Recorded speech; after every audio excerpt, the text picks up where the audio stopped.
नमस्कार दोस्तों, आप सभी का लॉ सीखो के दैनिक समाचार विश्लेषण में। तो चलिए आज के आर्टिकल देखते हैं। आज द हिंदू से हम changing the jurisprudence of scarcity इस आर्टिकल के बारे में चर्चा करेंगे, जो कि हमारे देश में मेडिकल का हायर एजुकेशन के बारे में बात करता है। उसके साथ ही कोर्ट के वर्डिक्ट और दूसरे मामलों पर भी हम इस आर्टिकल में बात करेंगे। उसके बाद न्यूज़ अपडेट और लीगल न्यूज़ है, जो कि लॉ सीखो के अपने इनिशिएटिव है। चलिए आर्टिकल की ओर आते हैं। तो यहाँ पर अगर हम भारत में देखें तो मेडिकल एजुकेशन का जो एक पाथ है किसी भी स्टूडेंट के लिए बहुत ज़्यादा डिफिकल्ट रहता है, क्योंकि हमारे देश में नीट एग्ज़ाम वह एग्ज़ाम है जिसके द्वारा मेडिकल कॉलेजेस और उनकी सीट किसी भी स्टूडेंट को मिलती है। तो ये एंट्रेंस एग्ज़ाम है। इस एंट्रेंस एग्ज़ाम में हर वर्ष करीब 16 लाख कैंडिडेट्स बैठते हैं, जिसमें से केवल 88,000 ही सीट्स अवेलेबल है। तो यहाँ पे अपने आप में काफ़ी ज़्यादा कंपटीशन देखने को मिलता है। अब यहाँ पे इस कंपटीशन में एक और चीज़ जो ऐड हो जाती है वो है रिजर्वेशन। सुप्रीम कोर्ट की माने तो 50% रिजर्वेशन ये मैक्सिमम कैप दिया गया है, जो कि अलग अलग जजमेंट में सुप्रीम कोर्ट के द्वारा दिया गया है। बलराम केस 1972, इंदिरा साहनी केस 1992 और मराठा रिजर्वेशन केस 2021 में इसी को दोहराया गया है। तो यहाँ पर इसके अलावा तमिलनाडु जैसे राज्य ने यहाँ पर 7.5% हॉरिजॉन्टल रिजर्वेशन भी लेकर आ गई है, जो कि गवर्नमेंट स्कूल से जो स्टूडेंट्स पास आउट है उनके लिए है। अब यहाँ पे गवर्नमेंट स्कूल्स की अगर हम सुविधा देखें तो ये पॉश स्कूल से काफ़ी कम होती है। बहुत सारी यहाँ पे एम्यूनिटीज़ नहीं होती और एक कॉग्निटिव गैप देखने को मिलता है। तो इसी कॉग्निटिव गैप को भरने के लिए 7.5% का यहाँ पे प्रेफरेंस रिजर्वेशन जो है गवर्नमेंट स्कूल के स्टूडेंट्स को भी तमिलनाडु गवर्नमेंट ने यहाँ पे देने की बात कही है। उसके अलावा अगर हम देखें तो रिजर्वेशन की हम बात करें, कंपटीशन अपने आप में बहुत ज़्यादा है। रिजर्वेशन उसमें एक और पायदान बढ़ा देता है, एक और डिफिकल्टी लेवल बढ़ा देता है। लेकिन अगर हम वास्तविकता में देखें तो हमारे यहाँ पर स्टूडेंट को, किसी भी सिटीजन को ये राइट है कि वो मेडिकल एजुकेशन ले सके। ये किसी भी स्टूडेंट के फंडामेंटल राइट के रूप में देखने को मिलेगा। हाल ही में यूक्रेन में जो हमारे स्टूडेंट्स, खासकर मेडिकल के छात्र ज़्यादा तौर पे फंसे हुए थे, जिस बारे में प्रधानमंत्री ने भी हमारे देश में बात करी कि हमारे देश में मेडिकल एजुकेशन के लिए लोगों को सीट्स ही नहीं, कॉलेजेस नहीं, इसके लिए बाहर देश जाना पड़ता है। इन सारे मामलों से हमें एक जो चीज़ सामने आती है वो ये है कि हमारे देश में मेडिकल कॉलेजेस, सुविधाएं और इनकी सीट्स की काफ़ी कमी है। तो यहाँ पर जो मेन मुद्दा है ये इसे एड्रेस करने का आता है।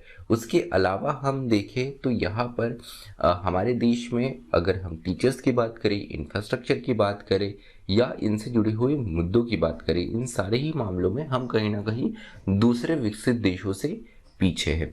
वही यहाँ पर बहुत बड़ा वर्ग ऐसा भी है जो फीस भी अफोर्ड नहीं कर सकता है। जो भारत के स्टूडेंट यूक्रेन जाके पढ़ते हैं उनके पीछे एक बड़ा कारण ये है कि यूक्रेन में भारत की तुलनात्मक फीस काफ़ी कम होती है। इसके अलावा अगर हम देखें तो माइनॉरिटी कॉलेज कुछ ना कुछ इस गैप को भरने की कोशिश कर रहे हैं। इनकम टैक्स एक्ट में सेक्शन 80G के अंतर्गत जो इनके स्ट्रक्चरल टैक्स में जो छूट मिलती है, ये कहीं ना कहीं मेडिकल एजुकेशन को वायबल बनाता है। तो ज़रूरत है हमारे देश में हम इस मुद्दे पर ज़्यादा चर्चा करें कि किस तरीके से हम यहाँ पर इंफ्रास्ट्रक्चर, टीचर, इंस्टीट्यूशंस की संख्या बढ़ा सके और इसमें क्वालिटी अच्छी ला सके। चलिए न्यूज़ अपडेट की ओर आते हैं। तो हमारे देश में देश के 7 बायोडाइवर्सिटी पार्क्स में बर्ड सेंसस, बर्ड्स की, पक्षियों की जनगणना चल रही है।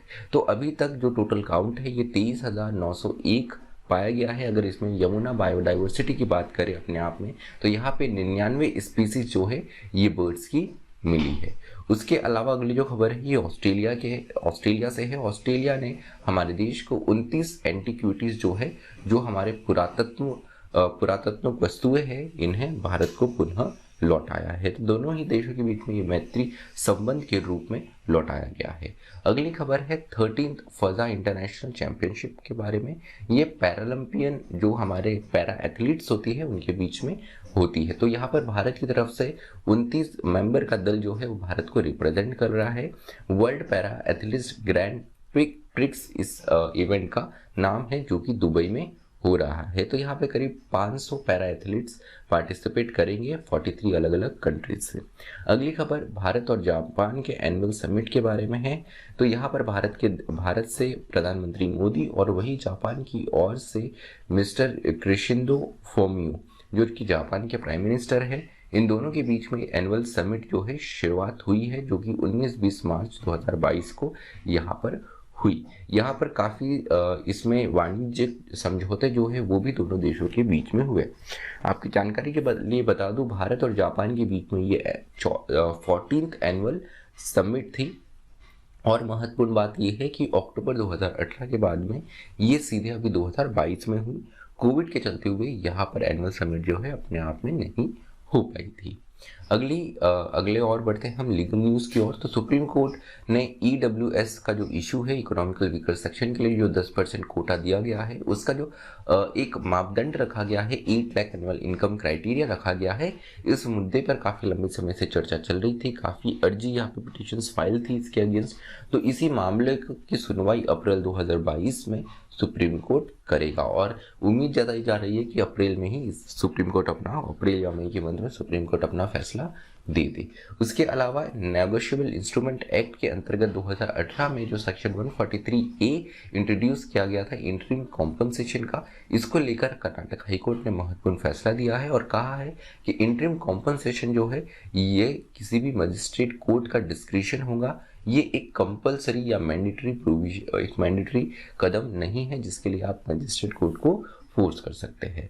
तो चलिए यहाँ पर हमारा आज का विश्लेषण समाप्त होता है। मुझे सुनने के लिए आप सभी का धन्यवाद। Thank you. Stay tuned to law.